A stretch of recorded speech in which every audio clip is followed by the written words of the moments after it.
लिखा figure shows a convex lens of focal length 12 cm lying in a uniform magnetic field of magnitude 1.2 Tesla parallel to its principal axis. A particle having a charge 2 into 10 power minus 3 coulomb and mass 2 into 10 power minus 5 kg is projected perpendicular to the plane of the diagram with a speed of 4.8 meter per second. The particle moves along the circle with its center on the principal axis of the at a distance 18 cm from the lens. Show that the image of the particle goes in a circle. देखो वो image तो circle में ही होगा, तुमको बस उस image का radius निकालना है, ठीक है। कोई लेंस फॉर्मूला बताओ भाई।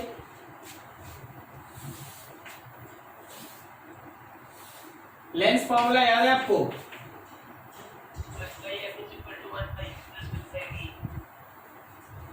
1/b minus 1/u is equals to 1/f, सही है ना? अब मान ले जैसे यहां से यहां तक एक ऑब्जेक्ट है, उस ऑब्जेक्ट का डिस्टेंस क्वेश्चन में मेंशन है, नहीं फोकल लेंथ है 12, क्वेश्चन में फोकल लेंथ है 12 सेंटीमीटर, डिस्टेंस है शायद 18 सेंटीमीटर, 18 सेंटीमीटर है। तो चलो जी 1/b माइनस, क्या आपको याद हो ऑब्जेक्ट डिस्टेंस नेगेटिव और फोकल लेंथ कॉन्वेक्स का पॉजिटिव, तो 1/b plus 1/18 is equals to 1/12. So 1/b is 1/12 minus 1/18. नीचे 36 कॉमन हो गया तो ये 3 minus 2 हो गया, 3 minus 2 हो गया 1/36। इसका मतलब ये है कि v comes to be plus 36 centimetre. मतलब जो इसका इमेज बनेगा वो यहां से दुगना राइट में बनेगा 36 सेंटीमीटर पे, करेक्ट जा रहे हैं, यहाँ इमेज बनेगा, सही है। अब मान ले जैसे ये एक ऑब्जेक्ट है जिसका हाइट है h0, तो यहाँ कोई एक इमेज होगा जिसका हाइट होगा hi। आपको याद है मैग्निफिकेशन का एक कॉन्सेप्ट आप पढ़े होंगे, magnification is equals to minus of v/u, minus of v/u, ठीक है ना, माइनस सॉरी। तो मैग्निफिकेशन होता है height of image to height of object, भी हम लोग का प्लस 36 और u है माइनस 18। जब आप सॉल्व किए तो -2 आया, माइनस बताता है कि उल्टा बनेगा, हाँ बिल्कुल सही है। तो क्या हम हाइट ऑफ इमेज को हाइट ऑफ ऑब्जेक्ट का -2 टाइम्स लिख सकते हैं? अब सुनिए यह काम क्या है। तो सर यार ऑब्जेक्ट कौन है? अरे यार ऑब्जेक्ट कौन है तुम ऐसे समझो, अब क्वेश्चन पे आओ। मैग्नेटिज्म, ये तो ऑप्टिक्स था। मैग्नेटिज्म का सेक्शन ये है कि देख भाई आपके पास एक मैग्नेटिक फील्ड है इस डायरेक्शन में, ये फील्ड है, और आप यहां पे एक्सिस को पहचाने। आप जब यहां पे किसी एक चार्ज पार्टिकल को आप इधर फेंकिएगा, ठीक है, तो क्या वो इसके चारों तरफ एक सर्कल में घूमना स्टार्ट करेगा? ठीक है, समझ में आ रहा है? क्या इसके चारों तरफ एक सर्कल में घूमेगा जिसमें इसका जो पर्टिकुलर एक्सिस है वो इसके सेंटर से जा रहा है, ये क्वेश्चन में मेंशन है। समझ में आया क्या? Yes sir. तो इस सर्कल का जो रेडियस है वही हाइट ऑफ ऑब्जेक्ट है। तो उसी तरह यहां पे इसका इमेज बनेगा, ये इमेज सर्कल, और इसका जो रेडियस होगा, रेडियस ऑफ इमेज, वो हाइट ऑफ इमेज है। Is this clear? इसको तो आप निकाल सकते हैं ना, हाइट ऑफ ऑब्जेक्ट जो एक्चुअली रेडियस है, can we find that mv/dq। समझा जी अंशु बाबू? तो ये सारा डाटा दिया हुआ, पुट कर लीजिए, हाइट ऑफ इमेज मतलब रेडियस ऑफ इमेज निकाल लीजिए। क्लियर हुआ? यस ठीक है, यही कुछ।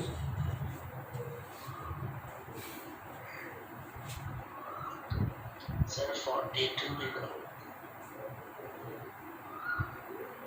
42 नहीं बताएंगे, बता चुके एक्चुअली। हम आपको रफली समझा देते हैं, आप कैलकुलेशन कर लीजिएगा। क्या आपको ऐसा पढ़ाया गया था कि जब आप किसी पर्टिकुलर मैग्नेटिक फील्ड रीजन से किसी भी चार्ज को फेंकते हैं तो वो कितना डिग्रेड करता है, कितना एंगल? ये थीटा उटा निकालना सिखा चुके थे ना, मान लिया थीटा। तो अब देख, इसके आगे भी तुम स्क्रीन लगाया है और यहां से यहां तक का डिस्टेंस दे दिया है, तो तुम ये नहीं पता कर सकता कि ये कहां जाके हिट करेगा।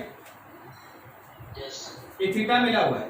अब यहाँ पे क्वेश्चन में एक आइसोटोप नहीं है, दो आइसोटोप। तो एक आइसोटोप मान लो कहीं हिट किया, सपोज D1 पे हिट किया, तो दूसरा आइसोटोप का दूसरा एंगल वो कहीं D2 पे हिट करेगा। फिर पूछा दोनों आइसोटोप्स के बीच का डिस्टेंस, तो निकाल दे भाई D1 माइनस D2। ये सब काम अपने से बढ़ाना है ना।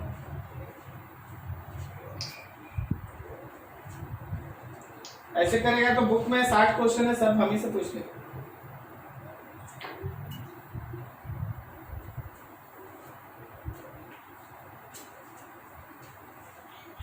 $45 बढ़िया क्वेश्चन, ध्यान से सुनिए।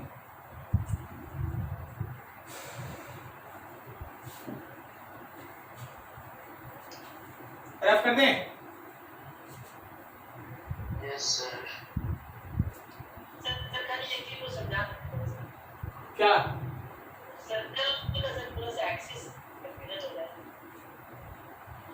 Circle circle. मान लो ये है मैग्नेटिक फील्ड और यहां से तुम चार्ज पार्टिकल को थ्रो किया, तो क्वेश्चन बोल रहा है कि जो प्रिंसिपल एक्सिस है वही उस सर्कल के सेंटर से पास कर रहा है। आप क्या सोच रहे हैं ना कि यहीं पे पार्टिकल थ्रो हुआ, तो हम लोग तो लास्ट में सीखे थे कि मेरे घर में बनेगा ऐसा सर्कल। Yes, sir. हाँ, तो वहां से नहीं फेंक रहे यार, आप इस तरह से फेंक रहे हैं कि प्रिंसिपल एक्सिस उसके सेंटर से पार कर रहा है।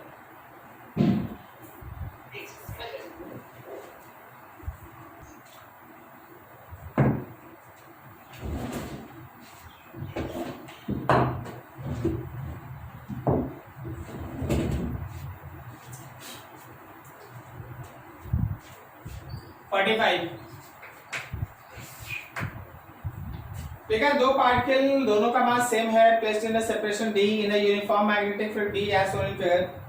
They have opposite charges of equal magnitude Q at time t equals the particle has projected towards each other with a speed v. Suppose the Coulomb force between the charges is switched off. Find the maximum value of the projection speed so that the two particles do not collide.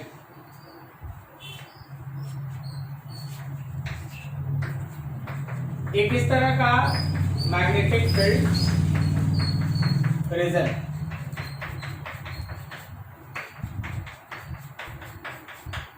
इस magnetic field region में ऐसे चारों तरफ है, आप सोचिएगा field घटा नहीं है, फील्ड बहुत। इस मैग्नेटिक फील्ड रीजन में यहाँ पे एक प्लस Q चार्ज रखा है और यहाँ पे एक माइनस Q चार्ज रखा है।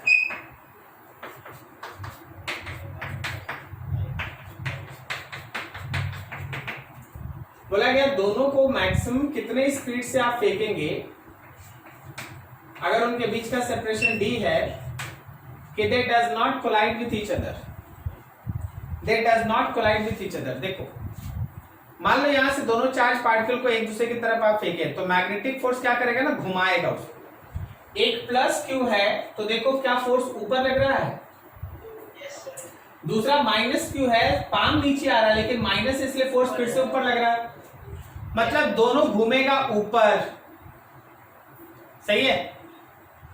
अब देखो, अगर हम चाहते हैं कम स्पीड से फेंके तो ऐसे घूमेगा, और थोड़ा स्पीड बढ़ाओ ऐसे घूमेगा, और थोड़ा स्पीड बढ़ाओ ऐसे घूमेगा, और थोड़ा स्पीड बढ़ाओ, जस्ट टच करके निकल जाएगा। क्या बोलता है?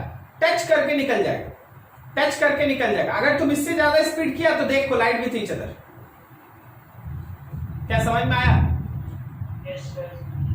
देख, कम स्पीड ऐसे घूमेगा, और बढ़ा स्पीड ऐसे घूमेगा, और बढ़ा स्पीड ऐसे घूमेगा, और बढ़ा स्पीड ऐसे घूमेगा, और जब एकदम फाइनल हो गया तो टच करेगा ऐसे निकलेगा, दोनों टच करेगा निकलेगा। तुम इससे जरा सा भी स्पीड थोड़ा बढ़ाएगा तुरंत है ना कोलिजन हो जाएगा। क्लियर है? तो मैक्सिमम स्पीड ताकि उनके बीच कोलिजन ना हो, उसके लिए क्या तुमको ये बात समझ में आया कि ये सर्कल का रेडियस d/2 होगा? ये सर्कल का रेडियस d/2 होगा, ठीक है ना? For maximum speed so that they does not collide, radius will be equals to d by two. Radius को लिख दीजिए m b by b q and that is d by two. So we max maximum is d b q by 12, d b q by 12। ये रहा V max. Question का ए part खत्म, B में आओ। Question का बी में बोला है what would be the minimum and maximum separation between the particle if velocity is half of maximum. जो आप ए पार्ट में मैक्सिमम वेलोसिटी निकाले, अगर आपका वेलोसिटी जो भी आप मैक्सिमम निकाले उसका हाफ हो तो पार्टिकल्स के बीच का मिनिमम और मैक्सिमम सेपरेशन बताना है। अब जरा गौर करना, जब मेरा भी वीएम था तो रेडियस था डी बाई टू, करेक्ट। तो अगर मेरा भी वीएम बाई टू है तो क्या ये रेडियस डी बाई फोर है? अरे होता ना रेडियस डायरेक्टली प्रोपोर्शनल टू। तो अब देख, मान ले ये रहा मैग्नेटिक फील्ड रीजन,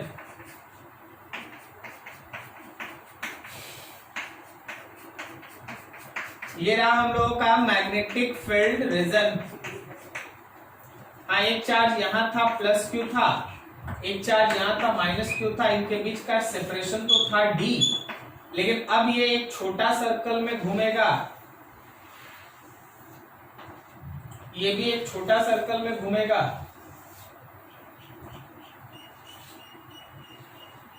याद रखना इसका रेडियस डी बाई फोर, इसका भी radius D by four, correct है।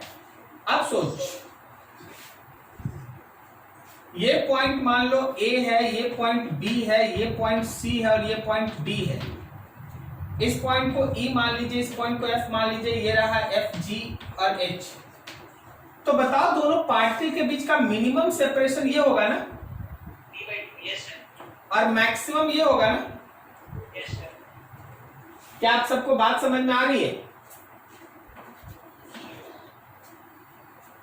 देखो, इधर वाला ऐसे घूमेगा, ये ऐसे घूमेगा, तो जब जब जब दोनों यहां पहुंचेगा तो उनके बीच का सेपरेशन मिनिमम होगा, और जब दोनों यहां पहुंचेगा तो उनके बीच का सेपरेशन मैक्सिमम होगा। समझ में आ रहा है?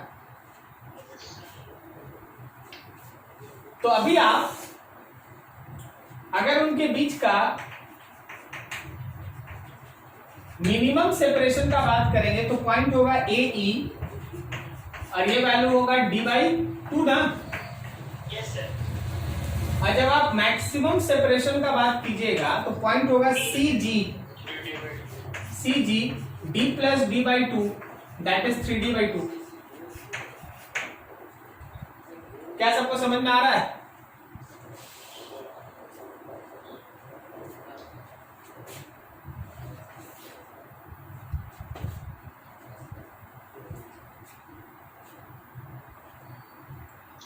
बोला है at what instant will a collision occur between the particle if velocity is doubled।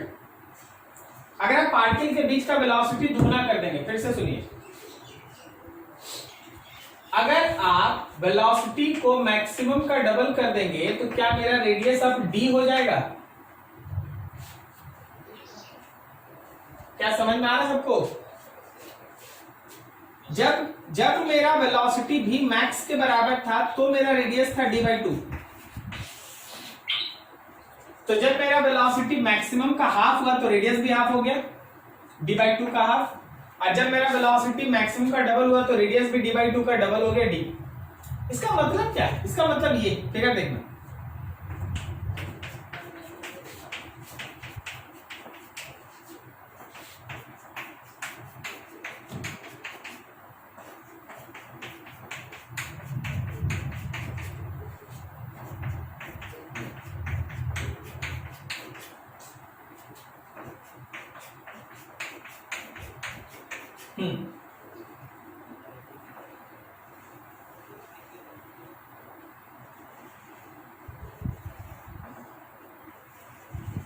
Figure समझना। फिगर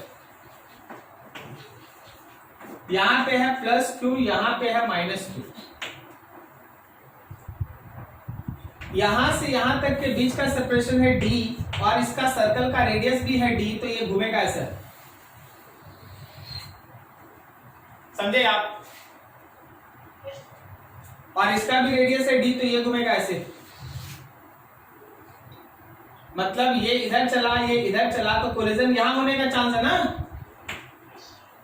ये पॉइंट होगा जहां कोलिजन हो सकता है। मान लो इसको सेंटर को C1 मान लो, इस सेंटर को C2 मान लो, इस पॉइंट को स्मॉल a कह दो, इस पॉइंट को b कह दो, इस पॉइंट को p कह दो, तो कोलिजन तुम्हारा p पे होगा। और क्या ये p एग्जैक्टली d/2 पे है? फिगर्स पे ध्यान दो, फिगर्स पे ध्यान दो। क्या ये रेडियस है? cp रेडियस है, cp रेडियस है, देखो देखो देखो, cp रेडियस है। अरे बोल भाई। और क्या ये एंगल थीटा मान लें? तो यहां से यहां तक में जो AP है, आर्क है, वो सेंटर पे थीटा एंगल बनाया। इस पॉइंट को देखो, A B P C1 C2 मान लो, यहां पे लिख दिए, D लिख दिए, यहां E लिख दिए, F लिख दिए, G लिख दिए, जहां मन किया लिख दिए। तो क्या हम यहां पे साइन थीटा को लिख सकते हैं PD by PC1 perpendicular by hypotenuse? PD by PC1, समझे क्या आप? बोलो जी बोलो, इस ट्रायंगल पे ध्यान दो, ट्रायंगल पे ध्यान दो, ट्रायंगल पे ध्यान दो, सब कोई समझ में आ रहा है? तो PD एक्चुअली d/2 है और रेडियस तुम्हारा d है, तो ये 1/2 आया। 1/2 का मतलब थीटा का वैल्यू 30 डिग्री हो गया।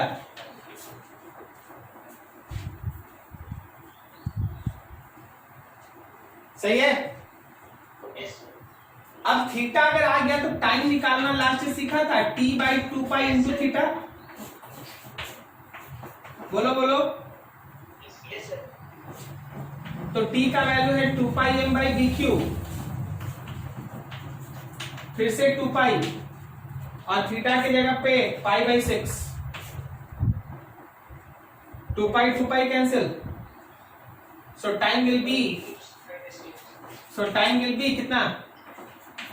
πm/6 dq। इतने समय के बाद कोलिजन होगा। क्या आपको समझ में आया ये फिगर? आंसर देखो एक बार।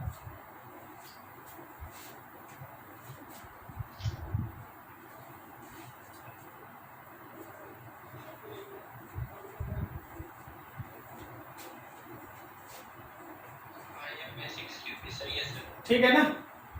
तो अच्छे से नोट कीजिए, बेहतरीन क्वेश्चन, बहुत सारा चीजें सीखने के लिए। नोट करो बढ़िया से। देख, ऑलमोस्ट सही बता रहा है, देख लो। मान लो जैसे यहां से चला, यहां पे कोलिजन हो रहा है, इसका वेलोसिटी इधर है, और यहां से ये जा रहा है, यहां कोलिजन हो, इसका वेलोसिटी यहां। परफेक्टली अगर इनइलास्टिक कोलिजन है, मासेस सेम है, सब कुछ आइडेंटिकल है, तो याद रखना कि कोलिजन में इसका एक मोमेंटम है, इसका एक मोमेंटम है, और थीटा उठा तो आप देख ही रहे हैं, जो थीटा आ रहा है थीटा है। तो P का ऊपर वाला कंपोनेंट हो गया 2P cos थीटा, दोनों का एक एक करके चलेंगे, तो 2mb cos थीटा। ठीक है?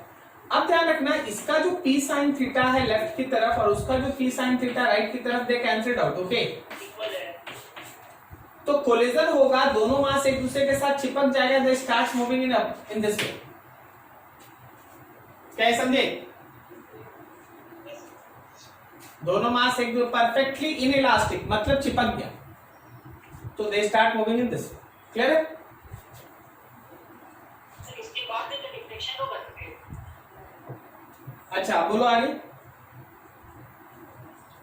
अब ये एक पार्टिकल बन गया, ठीक है? यहां से ये मोशन स्टार्ट होगा सीधा, लेकिन सीधा जाएगा नहीं ना, क्योंकि फील्ड अंदर की तरफ। हाँ, तो फील्ड अगर अंदर है तो एक चीज ध्यान रखना, फील्ड अंदर है, लेकिन अब एक प्लस क्यू और एक माइनस क्यू दोनों चिपक गया है। चार्ज जीरो हो गया, एक लेफ्ट की तरफ फोर्स लगाएगा तो एक राइट की तरफ लगाएगा, नेट फोर्स कितना हो जाएगा? जीरो। तो वो सीधा ही जाएगा, वो सीधा ही जाएगा, घूमेगा नहीं। क्या बोलता है, सही बोल रहा है ना, घूमेगा नहीं, सीधा जाएगा, क्योंकि एक प्लस क्यू एक माइनस क्यू।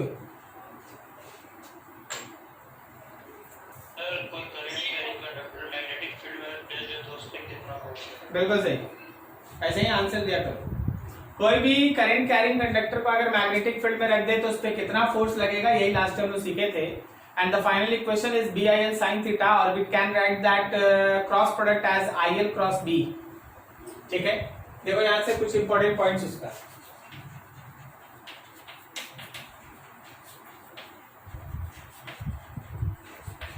सम इंपॉर्टेंट पॉइंट्स। सबसे पहला तो एक जनरल कॉन्सेप्ट, कोई भी कंडक्टर है,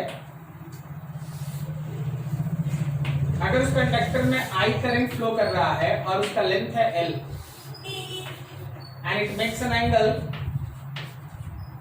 थीटा विथ B फील्ड, तो हमेशा ध्यान रखना कि जो उस पे मैग्नेटिक फोर्स लग रहा है that can be written as BIL sin theta, और as a cross product between IL vector cross product with B vector. ठीक है, ये रहा तुम्हारे पास एक जनरल कॉन्सेप्ट। दूसरा, direction, direction of this magnetic force. ये जो मैग्नेटिक फोर्स उस कंडक्टर पे लगा उसका डायरेक्शन देखिए, ये बहुत सिंपल है। पहला चीज तो एकदम आप ऐसे लिखिएगा कि जो हमारा मैग्नेटिक फोर्स का डायरेक्शन है वो IL क्रॉस B का जो भी डायरेक्शन होगा उसी डायरेक्शन में रहेगा parallel. IL cross B, IL से B की तरफ क्रॉस प्रोडक्ट लेंगे तो जो हमारे पास वेक्टर का डायरेक्शन आएगा, क्रॉस प्रोडक्ट में क्या करता है, राइट हैंड के फिंगर्स को घुमाता है ना एक वेक्टर से दूसरे वेक्टर की तरफ, तो जो थंब का डायरेक्शन आता है वो क्रॉस प्रोडक्ट। तो चलो जरा इस फिगर को देख के बता दो, I का डायरेक्शन राइट है, B उधर है, बता इसका क्रॉस प्रोडक्ट का डायरेक्शन किधर है, बोर्ड के परपेंडिकुलर, अंदर या बाहर? बाहर। तो वैसे डिसाइड करते हैं, ठीक है। लेकिन इससे ज्यादा काम का जो चीज है वो ये है,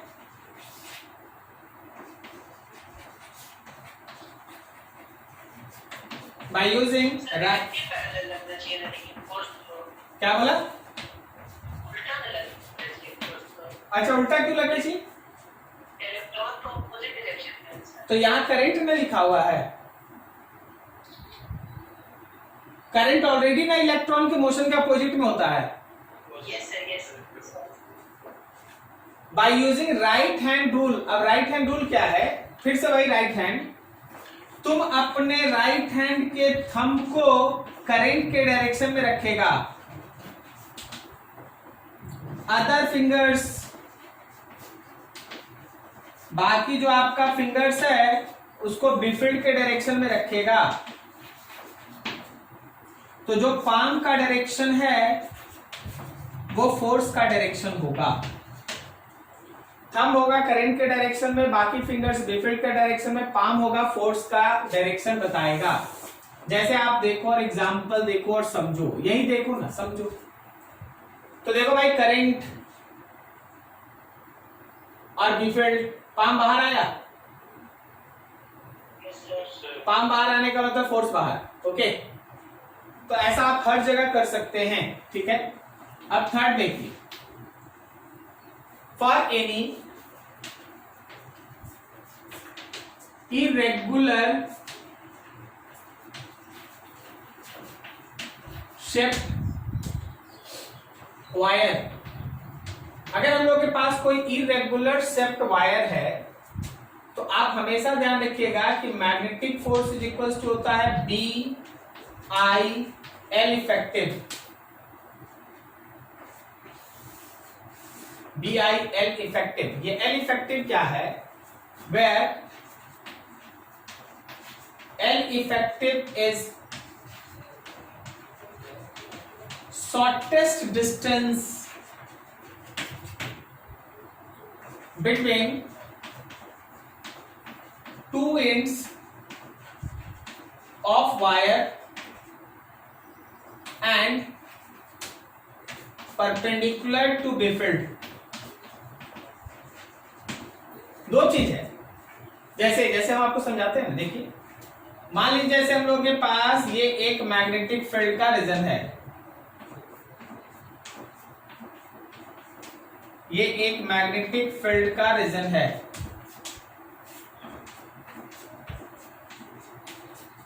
और आप इस मैग्नेटिक फील्ड रीजन में ऐसा एक करंट कैरी कंडक्टर रख दिए हैं, इसमें करंट आई जा रहा है, ये मैग्नेटिक फील्ड बी, ये पॉइंट ए है, ये पॉइंट बी। तो आप इस पे मैग्नेटिक फोर्स क्या लीजिएगा? तो सबसे पहले ए बी को आप स्ट्रेट लाइन में मिला लीजिए, जो आप ए बी को स्ट्रेट लाइन में मिला यही आपका एल इफेक्टिव है। और ये भी चेक कर लेना कि जो एल इफेक्टिव है क्या वो बी फील्ड पे भी परपेंडिकुलर है। एल इफेक्टिव में दो चीज फॉलो करना पड़ेगा, एक तो ये शॉर्टेस्ट डिस्टेंस होगा 2 इंच के बीच, और बी फील्ड पे परपेंडिकुलर भी होना चाहिए। ऑब्वियसली बी फील्ड पे परपेंडिकुलर है यार, बी फील्ड खुद बोर्ड के अंदर है, तो ये तो परपेंडिकुलर ही है ना। अरे नहीं समझा? देख ये सब बहुत सिंपल बात है। अगर कोई चीज बोर्ड के परपेंडिकुलर है तो बोर्ड में कुछ भी खींच दो वो इस पे परपेंडिकुलर होगा।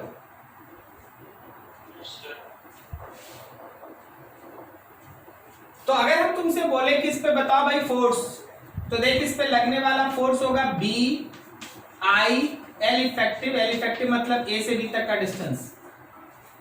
अब कोई हमको इसका डायरेक्शन बताएगा क्या? क्या तू मान सकता है कि करंट इधर से इधर जा रहा है, ए से बी जा रहा है? तो देखो बी फील्ड अंदर है और थंब इधर, तो पाम ऐसे आएगा ना, अपवर्ड मतलब ऐसा नहीं अपवर्ड, इधर जी, समझे? ऐसे रखिएगा ना। तो this is direction of magnetic force. Clear नहीं हुआ? थोड़ा और काम करते हैं।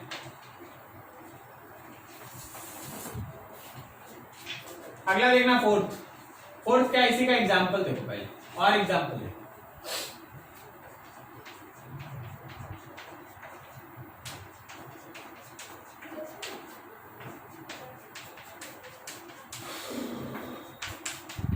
ये है मैग्नेटिक फील्ड रीजन, ओके। और ये है एक सेमी सर्कुलर वायर जिसमें करंट चल रहा है आई। इस सेमी सर्कुलर वायर का रेडियस है आर। बेफील्ड बोलो इस पे कितना फोर्स लग रहा है?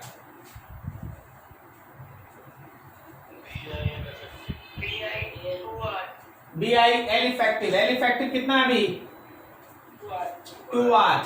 इस एंड से इस एंड तक देख भाई, इस एंड से इस एंड तक देख, ठीक है। जो B है ये है तुम्हारा एल इफेक्टिव, और ये एल इफेक्टिव अभी एक्चुअली 2R है और वो बी फील्ड पे परपेंडिकुलर भी है, तो मेरे इस मैग्नेटिक फोर्स का वैल्यू हो गया बी आई एल इफेक्टिव। कोई बताएगा इसका डायरेक्शन किधर है? कंडक्टर को अगर छोड़ देंगे तो किधर मूव करेगा? ऊपर। बी फील्ड इधर है, करंट इधर है, तो इस पूरे कंडक्टर पे एक अपवर्ड फोर्स लग रहा है। This is magnetic force. क्या तुमको समझ में आ रहा है? ठीक है, अगला एग्जांपल बताना। इस डायरेक्शन में है बी फील्ड, ओके, इस डायरेक्शन में है बी फील्ड, और ये है मेरे पास एक सेमी सर्कुलर कंडक्टर जिसमें करंट चल रहा है आई, ये आई फ्लो कर रहा है। बताओ जी इसका रेडियस अगर आ रहा है तो इस पे कितना फोर्स?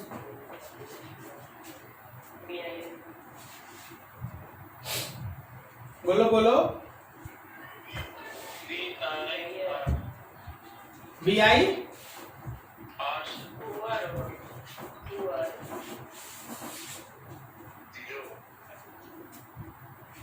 एक्सप्लेन। जो तुम्हारा इफेक्टिव लेंथ है, तुम ध्यान नहीं दे रहा है कि वो इफेक्टिव लेंथ खुद बी फील्ड के साथ पैरेलल है। तुमको तो परपेंडिकुलर लेना था ना।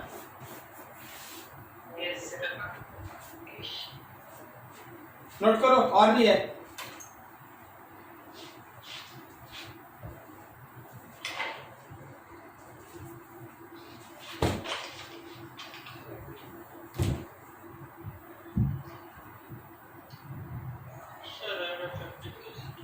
बोलो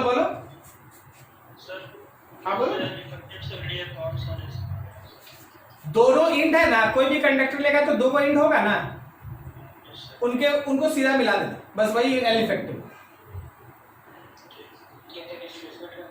ठीक है, दो इंड पकड़ो, उसको सीधा स्ट्रेट मिला दो, जो आएगा वही एल इफेक्टिव।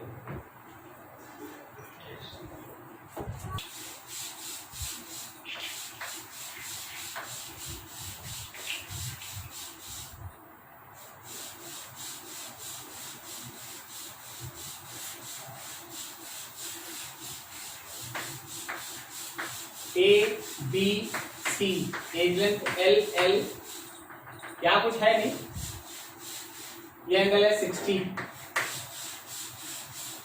अब इस रीजन में हम आपको एक्सिस दिखाते हैं, आप एक्सिस को समझिए। ये एक्स एक्सिस, ये वाई एक्सिस, बाहर की तरफ z axis, x axis y axis z axis, clear है। अब मान लो जैसे हम तुमसे ये कह दें कि हाँ भाई इसमें करंट फ्लो कर रहा आई, इसमें करंट फ्लो कर रहा आई, ठीक है, और अगर तुम्हारा मैग्नेटिक फील्ड है, अगर तुम्हारा मैग्नेटिक फील्ड है बी नॉट जे कैप, कोई सबसे पहले बताओ एल इफेक्टिव कितना?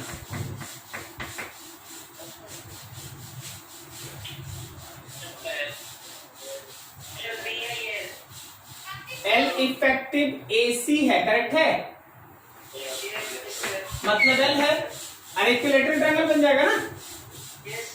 और तुम्हारा मैग्नेटिक फोर्स का वैल्यू हो गया बी आई एल। इसी क्वेश्चन में अगर हम तुमसे ये बोले कि जो तुम्हारा बी फील्ड है वो है B naught I cap, what is L effective? L effective तो अभी भी मेरा एसी है जो एल के बराबर है, लेकिन मैग्नेटिक फोर्स है जीरो। क्या बोलता है, समझ में आया? एल इफेक्टिव अभी भी एसी है, लेकिन मैग्नेटिक फोर्स कितना है? जीरो। ठीक है, नाउ सी दैट अगर हम तुमको इसी क्वेश्चन में बोल दे कि देख भाई जो मेरा बी है वो एक्चुअली बी नॉट है K cap, K cap, what is L effective? किधर? एसी, एसी ना, तो L effective is equals to AC मतलब L, and what is force? Zero और नॉन जीरो? Non zero. क्या आपको समझ में आया? गुड, ठीक है, अगला एग्जांपल।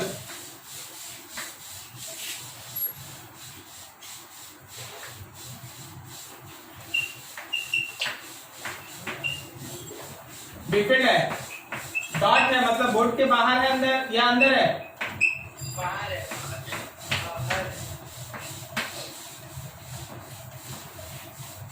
लेकिन इस बार मेरा वायर यहीं तक है, यहीं तक मतलब समझ गया ना, सर्कल का 1/4,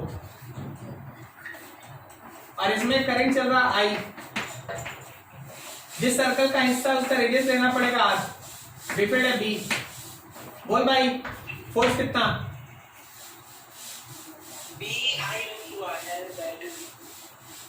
कितना फोर्स कितना? B I root two R, एकदम सही बोल रहा है, क्योंकि आपको ये सोचना चाहिए इफेक्टिव लेंथ। समझे जी उदय बाबू? And this is root two R, ठीक है।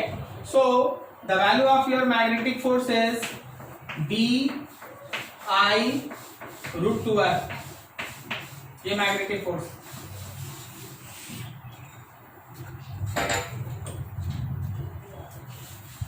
बनाओ प्रॉपर्ली तुम्हारे बुक का क्वेश्चन, ध्यान से देखो। यहां से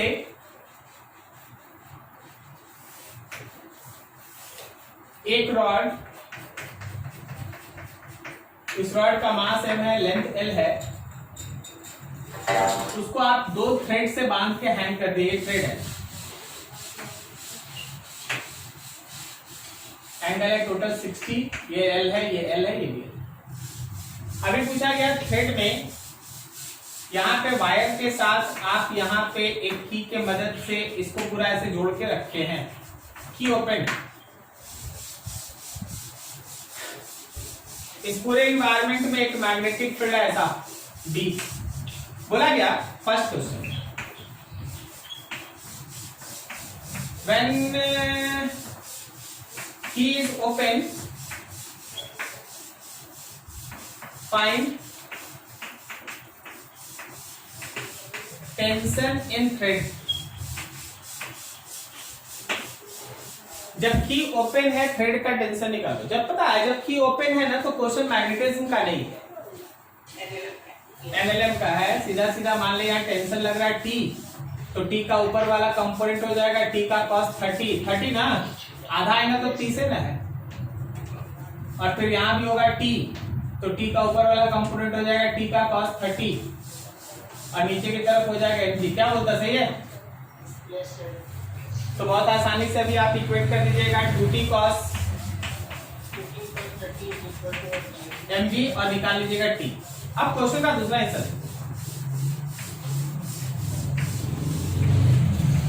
when key is closed and current I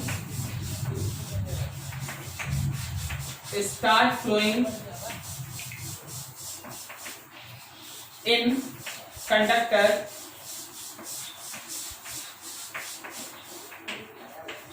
find tension।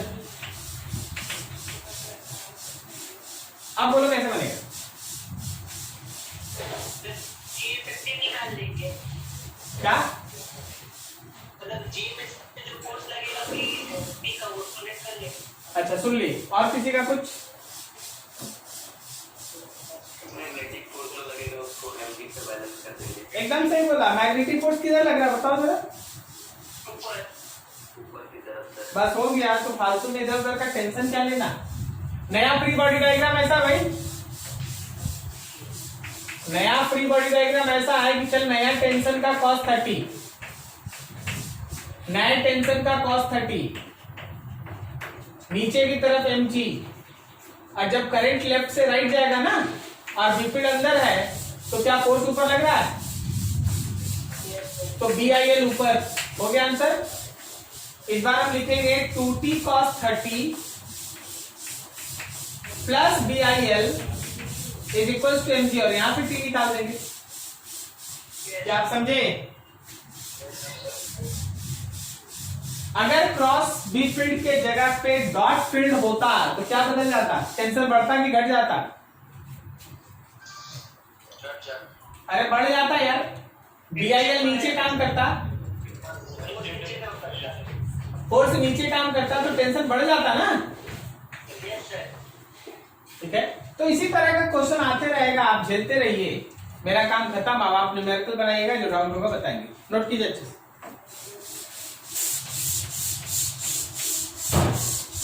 जरा गौर करना, तुम्हारे पास ये एक टेबल है,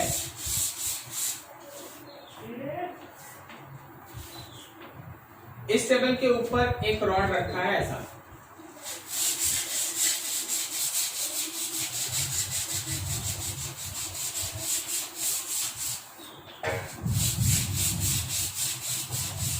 इस रॉड के साथ जो टेबल आपको दिखाई दे रहा है, ये टेबल का प्लेन आप एक्स वाई प्लेन माने और जेड इसके परपेंडिकुलर।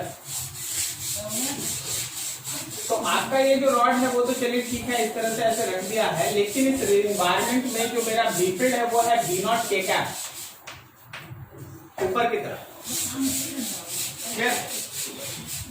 आपके इस रॉड का जो लेंथ है वो y एक्सिस के साथ पैरेलल है, y एक्सिस के साथ पैरेलल। लेंथ L है, मास M है, और रॉड और नीचे वाले फ्लोर के बीच mu is frictional coefficient between rod and table. Rod और टेबल के बीच का फ्रिक्शनल कोएफिशिएंट है mu.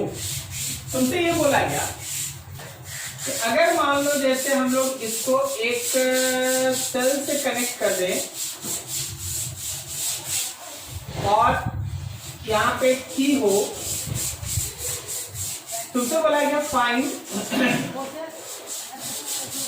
Value of current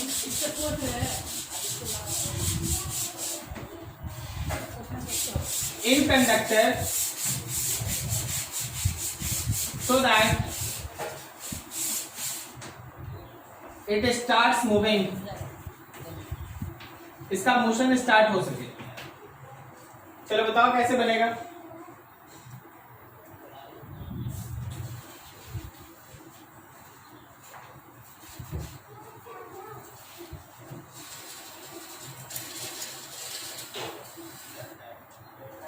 question समझ में आ रहा है? थ्री डायमेंशनल है ये सब क्वेश्चन।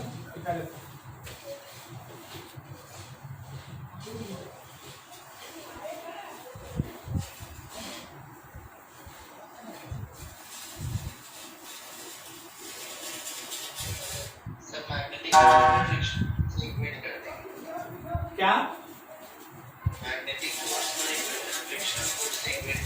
कितना लेगा frictional force? Mu m g, एकदम सही। देख जो सिचुएशन है वो ऐसा है, जो सिचुएशन है वो ऐसा है कि ऊपर से नीचे करंट भेजेगा।